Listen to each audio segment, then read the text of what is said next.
السلام علیکم ورحمۃ اللہ وبرکاتہ۔ الحمدللہ رب العالمین والصلاة والسلام علی سید الانبیاء والمرسلین وعلی آلہ وصحبہ اجمعین، اما بعد۔ محترم ناظرین، ایک بار پھر سے ہم آپ کا استقبال کرتے ہیں اصول منہج کے اس اسٹریم میں۔ اصول منہج کے تعلق سے اسٹریم الحمدللہ بہت ہی اچھے انداز میں آپ کے سامنے چلائی جا رہی ہے، تو آپ ناظرین سے التماس ہے کہ اس اسٹریم میں ہر ہفتہ سوموار کے دن جڑنے کی کوشش کریں۔ آپ اپنے پہچان کے لوگوں کو، اپنے دوست و احباب کو بھی اس اسٹریم میں شامل ہونے کی دعوت دیں۔ الحمدللہ یہ اسٹریم بہت ہی مفید ہے۔ منہج کے تعلق سے بہت ساری باتیں ہم اس اسٹریم سے جاننے کی کوشش کرتے ہیں اور استفادہ کرتے ہیں، اور اس اسٹریم میں الحمدللہ ہمارے بیچ شیخ محترم اجمل منظور مدنی حفظہ اللہ جڑتے ہیں، جو کہ اصول منہج کے تعلق سے مفید باتیں ہمارے اور آپ کے سامنے رکھتے ہیں۔ تو شیخ محترم آج بھی اس اسٹریم میں شامل ہوں گے، تو میں بلا تاخیر شیخ محترم کو آج کی اس اسٹریم میں ایڈ کرتا ہوں۔ شیخ کے استقبال کے بعد انشاءاللہ شیخ کا اوپننگ کمنٹ ہوگا۔ اوپننگ کمنٹ کے بعد ناظرین کے سوالات جو رہیں گے وہ شیخ محترم کے سامنے رکھے جائیں گے۔ تو آئیے ہم شیخ محترم کو آج اس اسٹریم میں ایڈ کرتے ہیں اور ان کا استقبال کرتے ہیں۔ السلام علیکم ورحمۃ اللہ وبرکاتہ۔ وعلیکم السلام ورحمۃ اللہ وبرکاتہ۔ جی شیخ، کیا حال ہے؟ خیریت سے ہیں؟ الحمدللہ۔ جی جزاک اللہ شیخ وقت دینے کے لیے۔ تو شیخ محترم آپ اپنا اوپننگ کمنٹ لے لیں، انشاءاللہ پھر جو ناظرین اور آڈینس رہیں گے ان کو موقع دیا جائے گا کہ وہ منہج کے تعلق سے سوالات اپنے رکھیں انشاءاللہ۔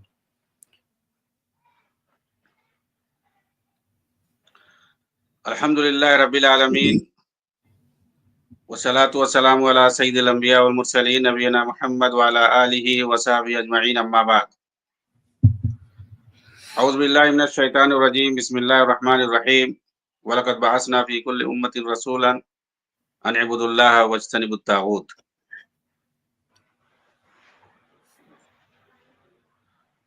محترم ناظرین کرام اور دیگر سامعین، آپ کے سامنے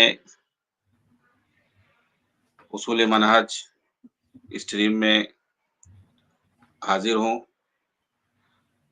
آج کے اس اسٹریم کے اندر آپ کے سامنے توحید کے تعلق سے، توحید الوہیت کے تعلق سے کچھ باتیں پیش کریں گے، کیونکہ یہ دعوت دین کے اندر بہت ہی اہم پہلو ہے اور بہت ہی اہم معاملہ ہے۔ آپ دیکھیں گے کہ اہل السنہ والجماعہ کا جو کتاب و سنت پر مبنی منہج کیا ہے، اصول کیا ہے اس تعلق سے، اور اس تعلق سے کیسے دوسرے جو گروہ ہیں، دوسری جماعتیں ہیں، فرقے ہیں، انہوں نے کیسا جو ہے گل کھلایا ہے۔ چنانچہ جو آیت میں نے پڑھی ہے اس کے اندر صاف صاف ہے کہ جتنے بھی رسول گزرے ہیں سب کو اللہ تعالیٰ نے یہی حکم دیا ہے، یہی پیغام دے کر کے بھیجا ہے کہ وہ جائیں اور اپنی قوم کو توحید کی دعوت دیں، لوگوں کو شرک سے بچائیں، اللہ کی عبادت کی طرف لے کر کے آئیں، اور جو اللہ کے علاوہ جن کی پرستش کی جاتی ہے، جنہیں طاغوت کہا جاتا ہے، ان کی پرستش سے ان کو نکالیں، باہر نکالیں، اور اللہ رب العالمین کی عبادت کی طرف لائیں۔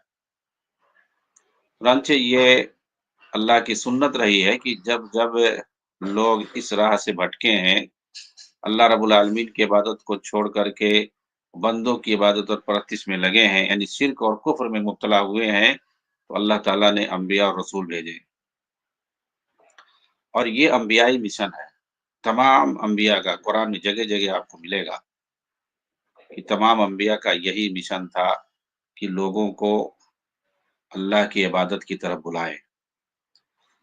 لیکن آپ دیکھیں گے کلمہ طیبہ جو ہے جس کی بنیاد پر لوگ کفر اور شرک کو چھوڑ کر کے اسلام میں داخل ہوتے ہیں، لا الہ الا اللہ، اس کا مطلب یہی ہے کہ اللہ کے سوا اور کوئی دوسرا معبود نہیں ہے جو عبادت کا مستحق ہو۔ تمام انبیاء کا اپنی قوموں سے اسی میں اختلاف تھا، جسے ہم توحید الوہیت اور توحید عبادت کہتے ہیں۔ ورنہ جو دوسری چیزیں ہیں، توحید ربوبیت ہے، اللہ رب العالمین کو حاکم ماننا، خالق ماننا، رازق ماننا اور تمام کائنات کا مدبر ماننا، یہ ساری چیزیں جو پہلے کفار و مشرکین تھے مانتے تھے۔ قرآن میں جگہ جگہ یہ چیز ہے کہ اگر ان سے پوچھو گے کہ آسمان کو کس نے پیدا کیا، زمین کو کس نے پیدا کیا، معاملات کے اندر، تمام کائنات کے اندر تصرف کون کرتا ہے، تو وہ سب کہیں گے اللہ تعالیٰ۔ اختلاف جو تھا وہ توحید الوہیت، عبادت کو لے کر کے تھا۔ وہ اللہ تعالیٰ کو خالق، مالک، حاکم سب مانتے تھے، لیکن اللہ کے ساتھ غیر اللہ کی بھی پوجا کرتے تھے، دوسروں کو بھی مانتے تھے، دوسروں کو کی بھی وہ پوجا کرتے تھے، پرستش کرتے تھے، بت بنا کر کے، مجسمہ بنا کر کے، یا یوں ہی ان سے استغاثہ کرتے تھے۔ اور اللہ کے نبی صلی اللہ علیہ وسلم اسی بات کی طرف لوگوں کو دعوت دیتے تھے کہ جب اللہ تعالیٰ کو خالق مانتے ہو، رازق مانتے ہو، حاکم مانتے ہو، تب دوسروں کو پوجتے کیوں ہو؟ اللہ ہی کو پوجو، صرف اللہ کو، صرف اللہ کی عبادت کرو۔ اسی بات میں جھگڑا تھا اور کسی چیز میں نہیں۔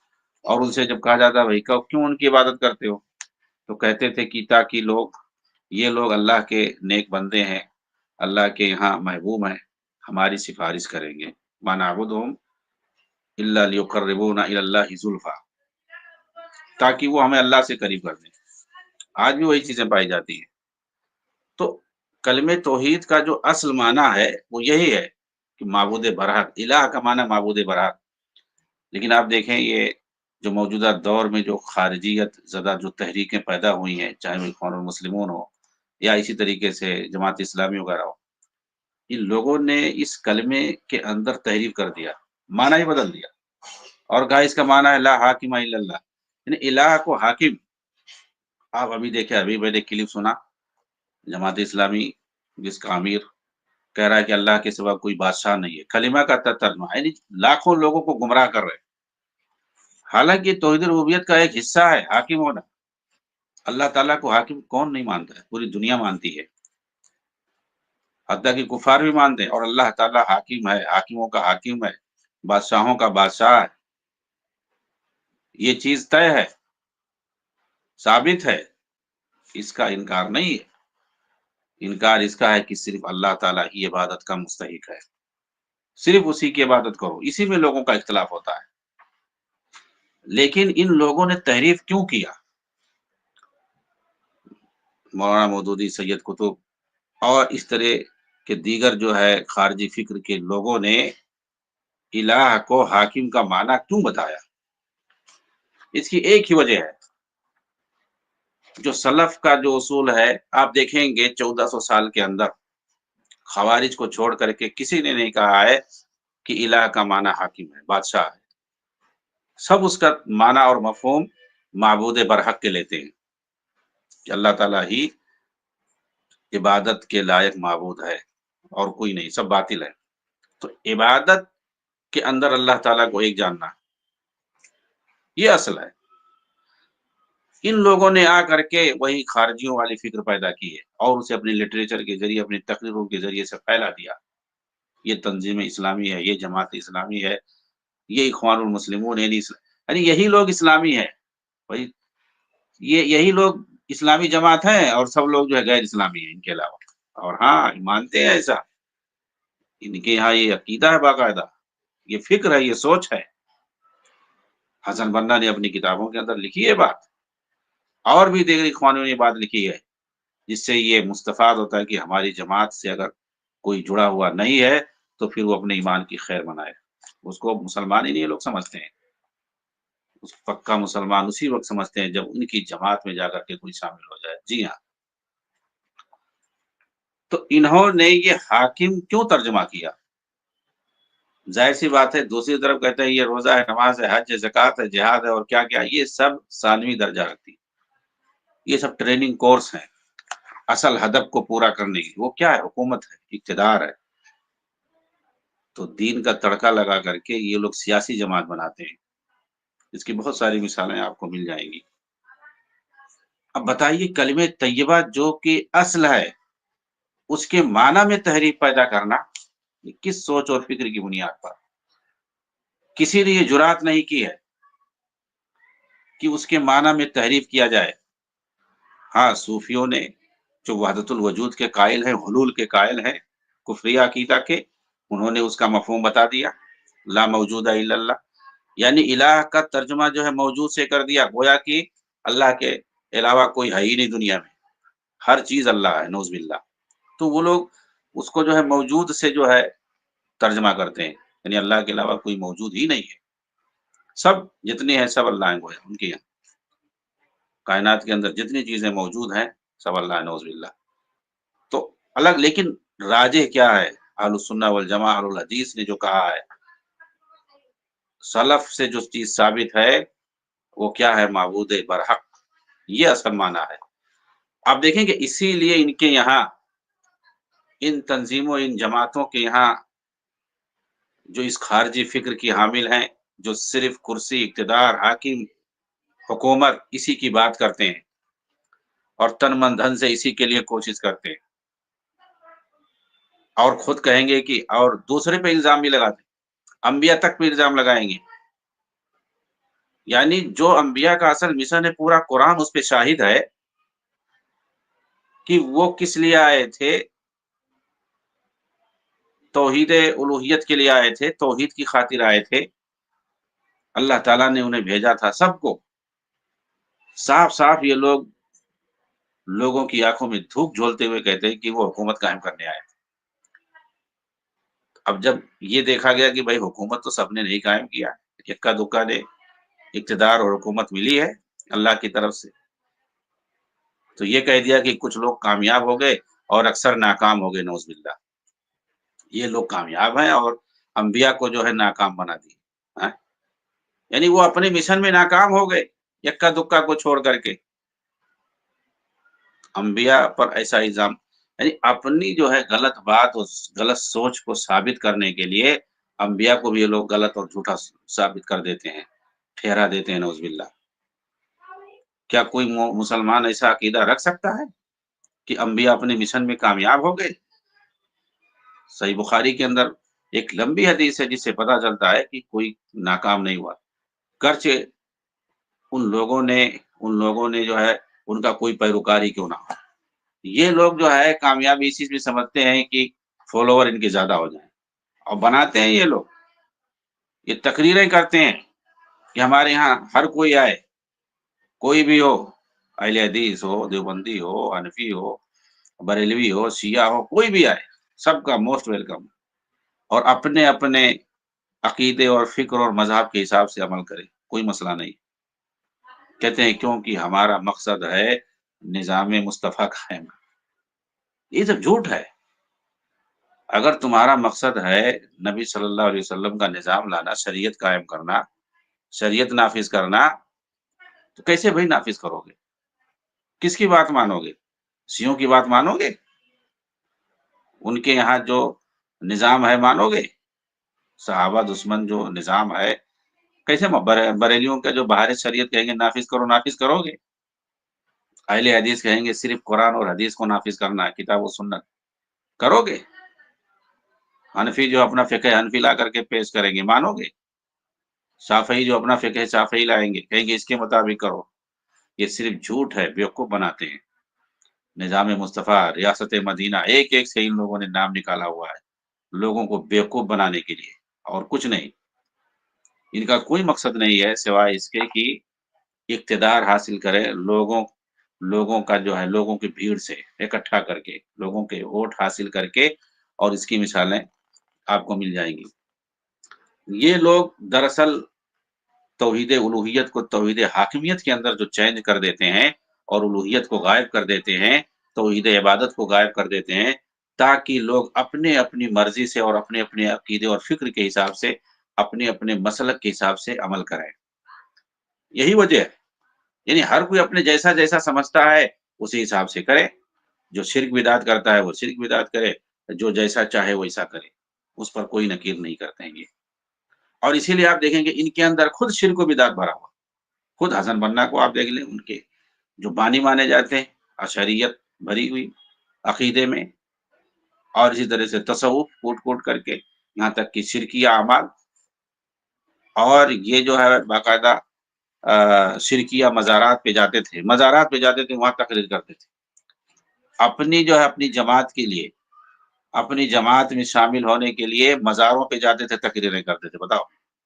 لیکن کبھی یہ توفیق نہیں ہوتی تھی کہ شرک اور بدعت کے خلاف وہاں جا کر کے بولے. مزار پہ جا کر کے تقریر کر رہے ہیں، لیکن وہاں پر اپنی جماعت کے لیے، اپنی جماعت کی فضیلت بیان کر رہے ہیں. حالانکہ وہاں پر اگر تقریر آدمی کر رہا ہے تو اس کو شرک کے خلاف بولنا چاہیے. تو ان کو بھی اپنی طرف رجھانے کے لیے یہ ساری چیزیں. چنانچہ کہتے ہیں کہ اہل بدعت کا ہر زمانے میں یہ طریقہ رہا ہے کہ وہ کبھی بھی توحید کی بات نہیں کرتے ہیں، توحید الوہیت کی بات خاص طور سے نہیں کریں گے، شرک پر کبھی نہیں بات کریں گے. ان کے یہاں یہ طریقہ ہے.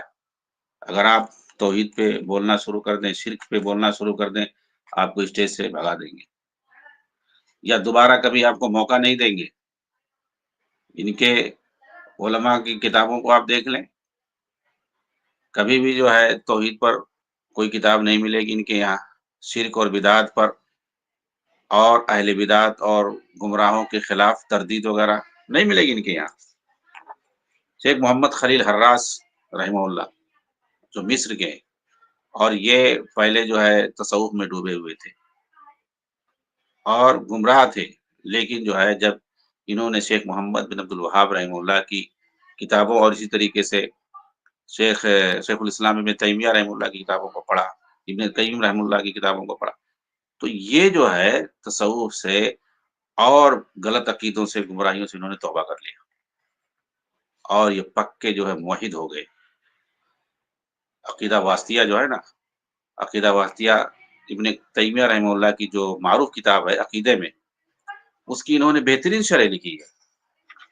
محمد خلیل حراس یہ کہتے ہیں اشاعرہ پر رد کرتے ہوئے، اشاعرہ ماتریدیہ انہی لوگوں کا جو ٹرینڈ چل رہا ہے آج کل، جتنے تقلیدی فرقے ہیں ان کے یہاں یہی عقیدہ پایا جاتا ہے اشاعرہ کا. جو اشعری عقیدہ ہوتا ہے، آیات اللہ تعالیٰ کے اسماء اور صفات میں تعویل کرنا، وہ عقیدہ ان کے یہاں. تصوف کٹ کٹ کے ان کے یہاں بھرا ہوتا ہے. اور یہ ساری چیزیں جو ہیں تصوف ہو یا اشعریت ہو، یہ اخوانیوں کے یہاں پائی جاتی، دونوں چیزیں ان کے یہاں پائی جاتی. یہ کہتے ہیں کہ کس قدر تعجب کی بات ہے کہ یہ اشاعرہ سمجھتے ہیں کہ توحید الوہیت جو ہے اس کی سب سے بڑی نشانی، سب سے بڑی خصوصیت کیا ہے؟ تخلیق و اختراع ہے. یعنی اللہ تعالیٰ کو خالق اور مالک مان لینا. چنانچہ یہ آپ دیکھیں تبلیغی اور صوفی، بعض صوفیہ اور اسی طرح سے تبلیغی جو اپنے یہاں کے، یہ لوگ لا الہ الا اللہ کا ترجمہ کیا کرتے ہیں؟ آپ ان کے یہاں جا کر کے دیکھیں، اللہ کے سوا کوئی مالک نہیں ہے، کوئی رب نہیں ہے، یہ ترجمہ کرتے ہیں. اور یہ اخوانی ہے، جماعت اسلامی والے، یہ کہتے ہیں اللہ کے علاوہ کوئی حاکم نہیں ہے. یہی تو خوارج نے کہا تھا، یہی کہا تھا انہوں نے، لا حاکم الا اللہ. کوئی کہتا ہے کہ لا موجود الا اللہ. آپ بتائیے، یہ سب گمراہیاں ہیں. صحابہ کے زمانے میں، تابعین، طب تابعین کے زمانے میں، اور جتنے مفسرین ہیں گزرے ہیں، محدثین گزرے، حدیث کے شارحین گزرے ہیں، ان سب کی کتابوں میں آپ جا کر کے دیکھیں جن کا تعلق منہج سلف سے ہے، ان سب نے ان چیزوں پر رد کیا ہے اور یہ کہا ہے کہ یہاں جو مفہوم ہے وہ کیا ہے؟ لا معبود بحق الا اللہ، اللہ کے سوا کوئی معبود برحق نہیں ہے. تو کہتے ہیں کہ یہ لوگ تخلیق و اختراع کو سب سے بڑی خصوصیت مانتے ہیں اللہ تعالیٰ کے لیے، جبکہ اللہ تعالیٰ جو ہے الوہیت جو ہے اللہ تعالیٰ معبود ہے، یہ سب سے بڑی خصوصیت ہے اللہ تعالیٰ کی۔ توحید ربوبیت یہ تخلیق اور اختراع، یہ ربوبیت کی خاصیت ہے، ربوبیت کی نہیں۔ اور اس کا کہہ رہے ہیں کہ مشرکین تو خود اعتراف کرتے تھے نبی کے زمانے میں، جو کفار مکہ تھے وہ خود مانتے تھے کہ اللہ تعالیٰ خالق ہے۔ تو بھائی کفار مکہ مانتے تھے، لیکن اللہ کے رسول ان کو کافر مانتے تھے۔ وہ مانتے تھے کہ اللہ تعالیٰ حاکم ہے، اللہ تعالیٰ خالق ہے، اللہ تعالیٰ رازق ہے، پھر بھی جو ہے کیا ان کو مسلمان مانا گیا؟ نہیں مانا گیا۔ تو آج جو لوگ کہتے ہیں کہ اللہ تعالیٰ حاکم ہے، اللہ تعالیٰ خالق ہے، تو یہ کہنے سے نہیں ہوگا، یہ ماننا پڑے گا کہ صرف اللہ تعالیٰ مستحق ہے عبادت کا۔ یہ جب تک نہیں مانو گے، جب تک جو ہے ایمان کے اندر نہیں آؤ گے، اور اس کے ساتھ جو دوسری شرط ہے کہ نبی اکرم صلی اللہ علیہ وسلم کو اللہ کا رسول مانا جائے۔ بلکہ آپ دیکھیں گے، میں نے بات کی حسن بننا کی، جو کہ اخوان مسلمون کے جو ہے پہلے سربراہ ہیں۔ یہ میلاد النبی کا جب دن آتا تھا 12 ربیع الاول، ایک ہفتہ پہلے سے تیاری کرتے تھے، مسجدوں میں بیٹھ کے حلقہ لگا کے مدحیہ اشعار پڑھنا، اور اس کے اندر شرکی اشعار ہوتے تھے، انہی اشعار کا ذکر کرتے ہیں، ان کی کتابوں میں باقاعدہ لکھا ہوا ہے۔ اور جس دن میلاد 12 ربیع الاول ہوتا اور میلاد مناتے، تو اس وقت ان کا ایک عقیدہ ہوتا ہے حضرہ، کہ مطلب اللہ کے رسول کی آمد، وہ آ رہے ہیں، نعوذ باللہ۔ یعنی یہ لوگ جو ہے اللہ کے رسول کو اپنے یہاں بلاتے ہیں باقاعدہ، ان کا عقیدہ ہے کہ جب یہ میلاد مناتے ہیں نا اور بیٹھے رہتے ہیں حلقہ بنا کر کے ایک خاص انداز میں، تو وہاں پہ ان کا عقیدہ ہوتا ہے کہ اللہ کے رسول آ رہے ہیں۔ بلکہ کچھ تو کہتے ہیں کہ اپنے اصحاب کے ساتھ آتے ہیں، صحابہ کے ساتھ آتے ہیں، نعوذ باللہ۔ یہ عقیدہ ان کے یہاں آتے ہیں، ان کو سلام کرنے آتے ہیں۔ یہ سب خرافاتی عقیدہ یہ لوگ رکھتے ہیں۔ یہ حسن بننا ان کا عقیدہ کیا، حاضل حبیب مال احباب قد حضرا، اللہ کے نبی حبیب، اللہ کے حبیب ہے، اپنے صحابہ کے ساتھ جو ہے حاضر ہوئے ہیں، نعوذ باللہ۔ یہ ان کا عقیدہ، شعر پڑھتے تھے، حاضل حبیب مع الاحباب قد حضرا وسامح الکل فی ما قد مضى وجرا۔ اب بتائیے، ایک تو یہ عقیدہ اس کے اندر بتایا گیا ہے کہ اللہ کے رسول ان کی مجلسوں میں آتے ہیں، اور تنہا نہیں آتے ہیں، اپنے صحابہ کے ساتھ آتے ہیں۔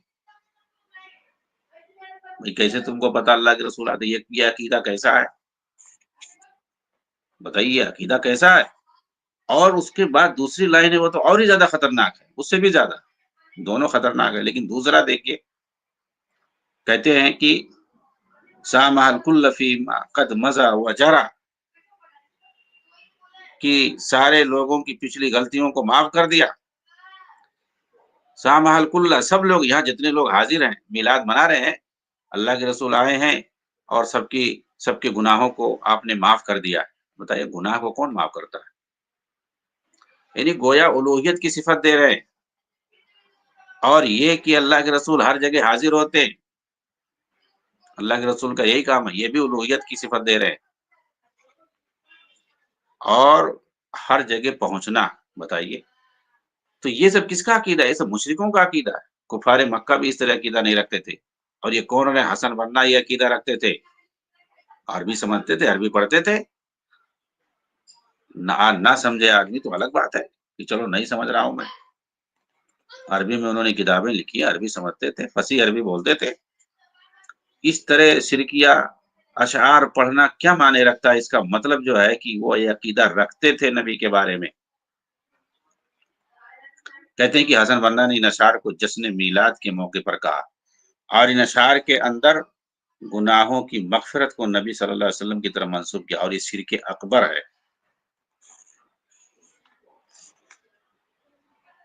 کہتے ہیں کہ بلکہ حسن بننا نے اقرار کیا ہے کہ وہ حصافی سلسلے سے منسلک تھے، جو کہ ایک منحرف اور شرکیہ سلسلہ ہے۔ یعنی صوفیوں کے اندر، افریقہ کے اندر ایک حصافی، عبد الوہاب حصافی کر کے تھے، اور ایک شاذلی تھے، ان کی طرف یہ اپنے آپ کو نسبت کرتے تھے، ان کی قبروں کو جو ہے ان کی قبروں کے پاس جاتے تھے، 20-20 کلومیٹر پیدل جاتے تھے چل کر کے، اور وہاں مراقبہ کرتے تھے. یہ ساری چیزیں کیا پائی جاتی. ایک جگہ یہ کہتے ہیں کہ میرا دل شیخ سے لگا رہتا ہے. کون شیخ؟ جو مر چکے ہیں، ان کے جو صوفی ہیں، صوفی شیخ جو مرید اور شیخ کہا جاتا ہے. صوفیوں کی ہاں اصطلاح ہے یہ شیخ کی، جس کے مرید ہوتے ہیں اس کو شیخ کہتے ہیں. یہاں تک کہ میں دمنہور کے اندر ابتدائیہ مدرسہ المعلمین سے جڑ گیا، جہاں پر شیخ کا مزار، مسجد اور مدفن ہے، جبکہ اس وقت وہاں نہیں تھا. پھر میں ان کی زیارت کے لیے روزانہ جایا کرتا تھا. دمنہور کے اندر اپنے حصافی دوستوں کے ساتھ رہتا تھا اور ہر رات مسجد توبہ کے اندر مجلس ذکر میں حاضر ہوا کرتا تھا. ایک بار میں نے مجلس کے شیخ کے بارے میں پوچھا تو پتا چلا کہ وہ نیک دل، نیک سوال شیخ بسیونی ہے، جو ایک نیک تاجر بھی ہیں. میں نے امید ظاہر کی کہ آپ مجھ سے بیعت لے لیں. چنانچہ انہوں نے ایسا ہی کیا اور مجھ سے وعدہ کیا کہ مجھے سید عبدالوہاب وصافی کے پاس مقدم رکھیں گے. چنانچہ آج تک میں نے کسی دوسرے سے صوفی بیعت نہیں کی اور میں صوفیوں کی اصطلاح میں محب کے مقام پر ہوں. اور ایک دوسری جگہ کہتے ہیں کہ دمنہور کے ایام اور مدرسۃ المعلمین کا زمانہ تصوف اور عبادت کے اندر جوش و خروش کا زمانہ تھا. اس وقت یہ وہاں پر پڑھتے تھے. حسن بننا اپنے حصافی دوستوں کے ساتھ ایسے اشعار پڑھتے تھے جس سے عقیدہ وحدت الوجود کا پتہ چلتا ہے. ایک طرف تو شرکیہ اشعار پڑھتے تھے اور دوسری طرف ایسے اشعار پڑھتے تھے جن کے اندر وحدت الوجود کا پتہ چلتا ہے. اس کا مطلب اس کے بھی قائل تھے. اللہ کل وزر الوجود وما حوا ان كنت مرتادا بلوغ کمال فالكل دون اللہ ان حققته عدم على التفصیل والاجمال. اللہ کے علاوہ دوسری چیزیں جتنی ہیں کچھ نہیں ہے، عدم ہے. جب اللہ کے علاوہ کچھ ہے ہی نہیں تو کیا بچا، سب اللہ ہی ہے. وہی وحدت الوجود والا عقیدہ ایسے اشعار گنگناتے تھے، پڑھتے تھے، شرکی اشعار. وحدت الوجود، اگر کمال اور انتہا کے مقام تک پہنچنا چاہتے ہو تو سارے وجود کو چھوڑ کر صرف اللہ کا ورد کرو. اگر آپ نے اس کی حقیقت کو پا لیا تو جان لو کہ اجمالی اور تفصیلی ہر اعتبار سے اس کے علاوہ کچھ نہیں ہے. اللہ کو اگر پا لیے تو سمجھ لو کچھ نہیں ہے اس کے علاوہ. آخر اس شخص سے کیسے امید کی جا سکتی جو صوفیوں کی گود میں پلا بڑا ہو اور اسی کے چشموں سے سیرابی حاصل کی ہو.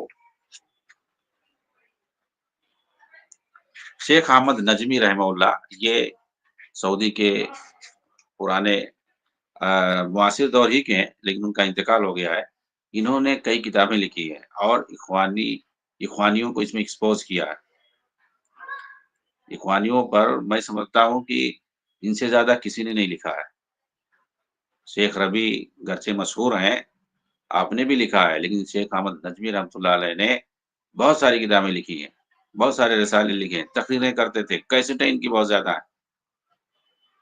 ان کی کتابیں چھاپی نہیں جاتی تھی کیونکہ اعلام کے اندر اخوانیوں کا غلبہ تھا، وہ لوگ نہیں چھاپتے تھے.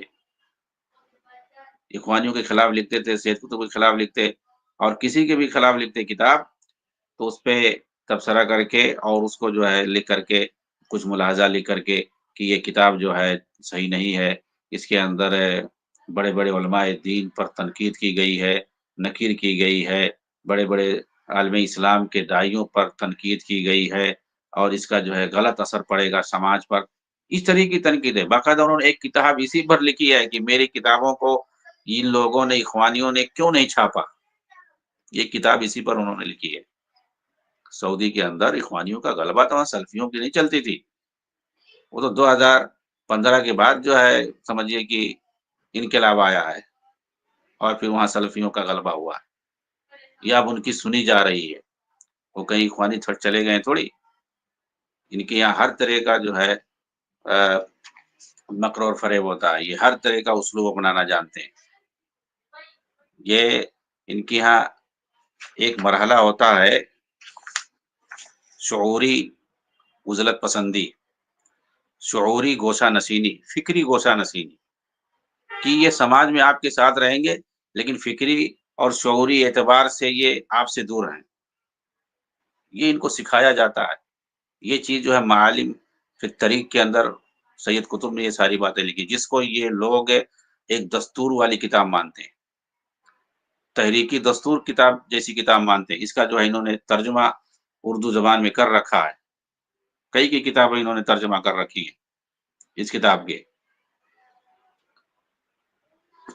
اس کے اندر یہ شعوری کیا ہوتا ہے، یہ لوگ آپ کے ساتھ ہیں سماج میں لیکن آپ کو نہیں اپنا مانتے ہیں، مجبوری کی وجہ سے۔ یہ مرحلہ جو ہے ان کا مجبوری کا ہے کہ مجبوری میں آپ کہیں بھی رہو، فزیکل آپ رہو ان کے ساتھ فزیکلی، لیکن یہ ہے کہ شعوری اور فکری اعتبار سے ان سے مت جڑو، ان کی مت سنو۔ اسی لیے یہ لوگ علماء اہل سنت اور جو سلفی علماء ہوتے ہیں ان کی جو ہے دروس میں جانے سے منع کرتے ہیں، ان کی تقریریں سننے سے منع کرتے ہیں، ان کی تقریریں نہیں سننے دیتے ہیں، ان کے حلقے درس میں نہیں بیٹھنے دیتے ہیں، ان کی مذمت کرتے ہیں کہ یہ لوگ تو علماء حیض و نفاس ہیں ایسے، تاکہ ان سے کٹ جائیں۔ اور پھر اس کے بعد یہ اپنے جو ہے علماء اسکالر کو پیش کرتے ہیں، ان کی لٹریچر کو پیش کرتے ہیں، جہاں پر خارجیت، شرکیات، تصوف ساری چیزیں بھری پڑی رہیں گی، کسی چیز کا کوئی نہیں پتا رہتا ہے، علم غلم سب کچھ رہتا ہے۔ آپ دیکھیں رسائل کے نام سے حسن بنا نے کتنی سب کتابیں لکھ ڈالی، سب کے اندر ایسے علم غلم، عقیدے کا پتہ نہیں ہوتا، عبادت کا پتہ نہیں ہے، کسی بھی چیز کا منہج کا پتہ نہیں ہے، احکام کون سا ہے کیسا ہے، صرف اور صرف نوجوانوں کو جوش دلانا، جذبات دلانا، اور جو ہے بھیجا انہیں بھڑکانا، ساری چیز یہ، اس کے علاوہ کچھ نہیں۔ تو یہ جو ہے جب ان کے علماء اسکالر سرگنا ان کی جب آپ تاریخ پڑھو گے کہ ان کا عقیدہ کہتا تھا، ان کی سیرت پڑھو گے تو پتہ چلے گا کہ حد درجہ انتہا درجہ کی لوگ کرپٹ لوگ تھے ہر اعتبار سے۔ آپ ان کے مرشدین کے بارے میں پڑھو، چاہے وہ حسن بنا ہو، حسن حزیبی ہو، یا اس کے بعد جو ہے عمر تلمسانی ہو، یا محمد عاکف ہو، ابو النصر ہو، سعید ہو، کیا کیا ہو، سعید محمد بدی ہو، بہت سارے 7-8 جو ہے ان کے جو مرشدین رہ چکے ہیں، ان کے آپ پڑھو گے ایک بھی عالم نہیں ملے گا، کوئی بھی جو ہے شریعت کے علوم کو سیکھنے والا نہیں ملے گا، علوم شریعت میں ماہر ان کا ایک بھی سرگنا نہیں ملے گا۔ کوئی ڈاکٹر ہے، کوئی انجینئر ہے، کوئی جانوروں کا ڈاکٹر ہے، یعنی مطلب کوئی وکیل ہے، دوسرے جو ہے علوم کا سیکھنے والا پاؤ گے، اور ان کو جو ہے یہ لوگ سرگنا بناتے ہیں۔ یہ کسی عالم کو سرگنا نہیں بناتے، کیوں نہیں بناتے ہیں؟ کوئی عالم ہو، آج بھی ان کے جو امیر بنتے ہیں نا، کسی کو یہ لوگ سرگنا نہیں بناتے، جو عالم ہو بطور خاص شریعت کا جو ماہر ہو نہیں بنائیں گے۔ یہ اپنا جو ہے دراصل ان کو شریعت کی تعلیم دینا ہی نہیں ہے، شریعت کی تبلیغ کرنا ہی نہیں ہے، جو اصلی دین ہے اس کی دعوت دینا ہی نہیں ہے۔ ان کو تو جو ہے لوگوں کو بھڑکانا ہے، بھیڑ جمع کرنا ہے، بھیڑ جمع کر کے اس کے بعد ان کی ایک بڑی پارٹی ہو جائے، تاکہ جو ہے ان کو کہیں پر کچھ سیٹیں مل جائیں، اقتدار مل جائے، پارلیمنٹ میں بیٹھنے کے لیے جگہ مل جائے، باہر کتابوں میں لکھیں گے، چاہے ادھر ادھر سڑکوں پہ بیٹھیں گے، بولیں گے، صرف نعرہ لگائیں گے، اس کے علاوہ حقیقی دنیا میں یہ لوگ کتاب و سنت کے لیے جو اصلی جو دین ہے اس کے لیے کچھ نہیں کرتے ہیں۔ ان کے بڑے بڑے علماء ان کے یہاں صرف پایا جائے گا، یہ خود چیخ چیخ کے کہیں گے کہ ہم تو بھائی مسلک میں یہ، ہم حنفی ہیں، ہم جو ہے عقیدے میں یہ مانتے ہیں، ایسا مانتے ہیں، ویسا مانتے ہیں۔ یہ اپنا پرسنل معاملہ، دین کو پرسنل معاملہ، تو نافذ کیوں کر رہے ہو؟ پرسنل ہے تو کیوں جو چلا رہے ہو کہ اس کو ہم نافذ کرنا چاہتے ہیں سب کے لیے؟ وہ تو اجتماعی نافذ ہونا ہے، تو اجتماعی مسئلہ ہو گیا، تو سماجی مسئلہ ہو گیا، تو آپ کیوں نافذ ہونے کی بات کرو؟ اس کا مطلب ہے کہ دوغلا پنی ہے، جھوٹ ہو، کہتے کچھ ہو کرتے کچھ ہو۔ تو ان کے یہاں توحید حاکمیت بہت بڑا فنڈا ہے، الوہیت کو حاکمیت میں بدلنا، یہ ان کے یہاں بہت ہی خطرناک چیز ہے، تاکہ لوگوں کو اصل عبادت سے دور کر سکیں، اور دوسرے یہ کہ آدمی جو ہے اس کو ہلکا سمجھے، اور خود یہ لکھتے بھی ہیں، کہتے بھی ہیں کہ یہ سب ثانوی درجہ رکھتی ہے، تن من دھن سے کوشش کرو جہاں ہو وہاں نظام بدلنے کی کوشش کرو، یہی ان کا مین ٹارگٹ ہوتا ہے، اور ان کے یہاں یہی اصل دین ہے۔ یہاں تک کہ انہوں نے ثابت کر دیا کہ تمام انبیاء اسی لیے آئے تھے، نعوذ باللہ، وہ اپنی اپنی قوم کے اندر، اپنے اپنے ملک کے اندر وہ نظام بدلنے آئے تھے. یہ کہتے ہیں باقاعدہ.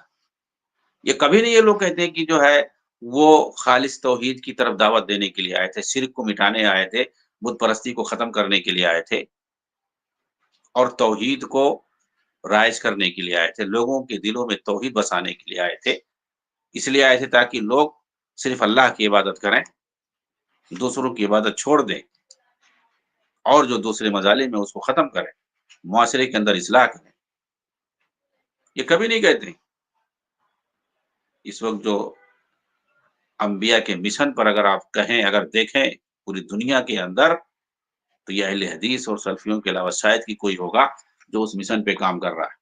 اور ان لوگوں کی کوشش ہوتی ہے کہ ان کو بدنام کریں کہ یہ لوگ کچھ نہیں کر رہے ہیں. آپ دیکھیں خود اپنے یہاں کہ جماعت اسلامی کے لوگ جہاں بھی پائے جائیں گے سب سے زیادہ بدنام اہل حدیثوں کو کریں گے کہ یہ لوگ کیا کر رہے ہیں، یہ لوگ کچھ نہیں کر رہے ہیں، یہ لوگ بیٹھے رہے ہیں، کچھ نہیں کرتے ہیں. یہ دین کا کام، دین کا کام ہم کرتے ہیں. کیا کام کرتے ہیں؟ چادر کہیں بانٹ دیے، دین کا کام ہو گیا بس. کچھ رفاہی کام کر دیے، بہت بڑا کام ہو گیا دین کا. ارے دین کا کام اگر دین کا کام اس کو تم سمجھتے ہو سب کچھ، تو پھر تو جو بڑی بڑی جو مسیحی تنظیمیں ہیں رفاہی، وہ تو بہت بڑا کام کر رہے ہیں. سب سے بڑے مومن پکے تو وہ تم سے بڑے. عیسائیوں سے زیادہ رفاہی کام کوئی نہیں کرتا. رفاہی کام کرنا یہ دین کا کام اصل نہیں ہے. اصل دین کا کام توحید کی دعوت دینا، یہ اصل کام. شرک سے روکنا، معاشرے کے اندر سے شرک کا خاتمہ کرنا، بدعتوں کا خاتمہ کرنا اور دیگر جو ہے برائیوں کا، اخلاقی برائیوں کا خاتمہ، یہ اصل دین کا کام ہے.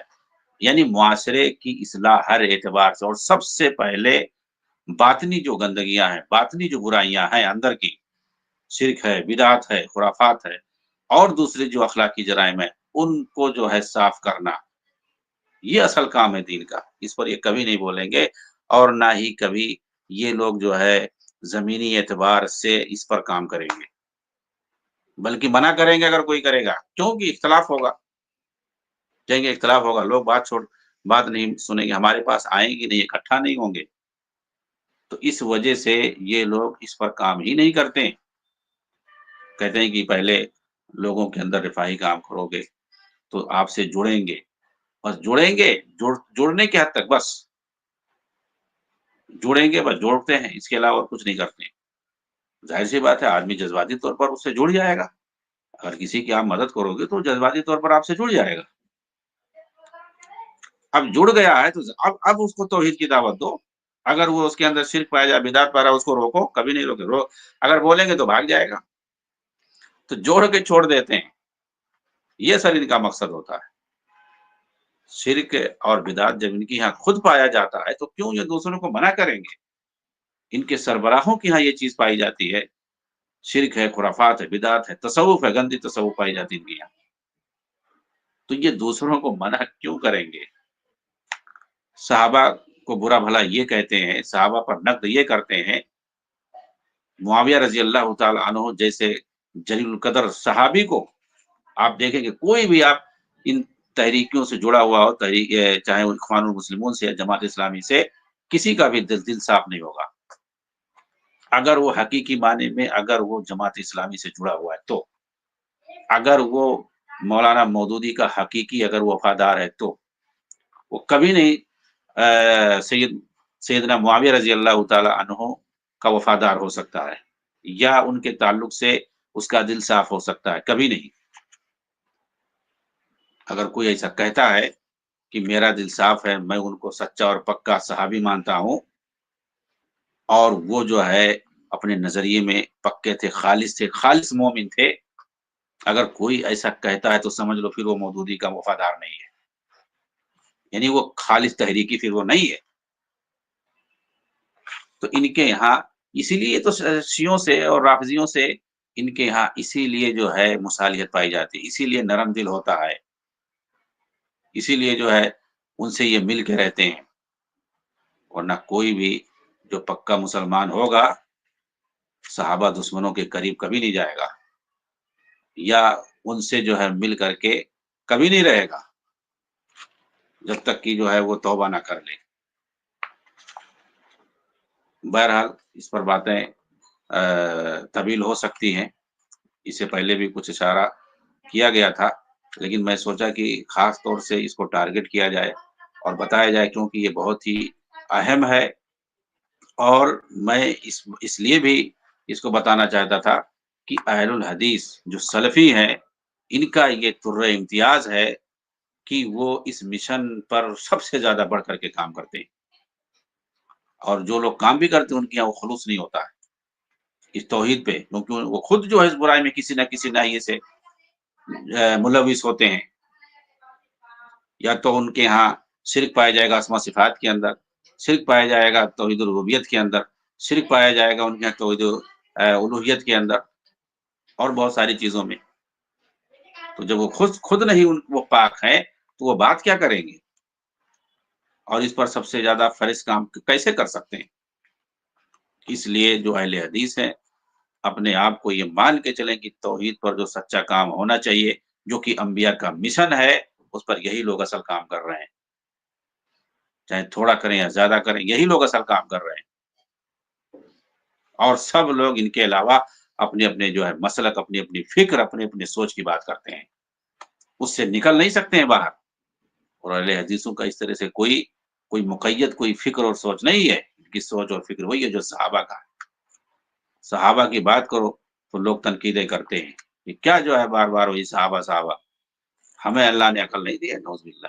ایسی بات ہے، دین کے بارے میں تمہاری عقل کی کوئی حیثیت نہیں ہے صحابہ کے سامنے. انہوں نے دین کو اللہ کے رسول سے سنا ہے، تم کس سے سنے ہو، تم کس سے سیکھے ہو؟ بھائی نبی کی تربیت ان کو ملی ہے، ان سے سیکھا. اور قرآن اور حدیث میں صحابہ کو اتھارٹی ملا ہے، اتھارٹی دی ہے، اللہ نے ان کو اتھارٹی دی ہے، ان کو معیار بنایا ہے. نبی نے ان کو معیار بنایا، تم کو کس نے معیار بنایا؟ تم کس سے تربیت لی ہو، کس سے سیکھے ہو؟ تو یہ ساری چیزیں یہ سلفی اہل حدیث سمجھتے ہیں اور کوئی نہیں سمجھتا ہے. اسی لیے لوگ جو ہے اخلاص سے توحید پہ کام کرتے ہیں، اور اس کے جو مخالف چیزیں ہیں، شرک ہیں، بدعات ہیں، اس کے خلاف بولتے ہیں. بدعقیدگی ہے، گمراہی ہے، انحراف ہے. اور جو گمراہ قسم کے لوگ ہیں، بدعت وال اہل بدعت ہیں، ان پر یہ لوگ کلام کرتے ہیں اسی وجہ سے. اور دوسرے لوگ ہلکا میں لیتے ہیں. کیوں؟ اس لیے کہ ان کو اس کی حقیقت نہیں معلوم ہے. توحید کی جو چاشنی ہے، عقیدے کی جو چاشنی ہے، اور اس کی جو حقیقت ہے، اور اس کا جو انجام ہے، اس سے بھی وہ لاپرواہ ہے. اس کے انجام سے یہی جو اہل توحید ہیں وہ لوگ سمجھتے ہیں، اس لیے اس پہ گفتگو کرتے ہیں. ٹھیک ہے، بات لمبی ہو گئی، معذرت کے ساتھ اسی پر میں اکتفا کرتا ہوں. آگے جو ہے آپ کے حوالے کرتا ہوں میں. جی جزاک اللہ خیر شیخ. شیخنا ہمارے سامنے کچھ گیسٹ موجود ہیں سوال کرنے کے لیے، اور کچھ سوالات جو ہے کمنٹ سیشن میں بھی آئے ہوئے ہیں. تو میں پہلے موقع دوں گا ان گیسٹ کا جو یہاں پر موجود ہیں سوال کرنے کے لیے. تو سب سے پہلے گیسٹ ہیں مسلمہ، ان کو ایڈ کیا جا رہا ہے، وہ اپنا سوال کریں. امید ہے منہج کے تعلق سے تمام آڈینس کا سوال رہے گا انشاءاللہ. جی مسلمہ، اگر جی آپ سوال کریں. جی السلام علیکم ورحمۃ اللہ وبرکاتہ. وعلیکم السلام ورحمۃ اللہ. جی شیخ، میرا سوال توحید سے ریلیٹڈ تھا کہ جیسے قرآن کی ایک آیت ہے سورہ آل عمران کی آیت نمبر 150، اس میں ایسا ہے کہ بے شک اللہ تمہارا مولا ہے اور سب سے بڑھ کر مددگار ہے. اور اس آیت کو بھی لے کے جی آپ کی اور آواز. ایک اور جی اب آ رہی ہے شیخ؟ جی آواز آ رہی. جی، اور ایک اور آیت ہے جس میں ایسے فرمایا گیا کہ بے شک اللہ ان کا مددگار ہے اور جبریل اور نیک مومن بھی مددگار ہے. تو اس آیت سے لے کے یہ دلیل بناتے ہیں کہ جبریل علیہ السلام بھی مدد کر سکتے ہیں، تو ان سے بھی دعا استغاثہ کر سکتے ہیں، اور جو نیک مومنین ہیں ان سے بھی.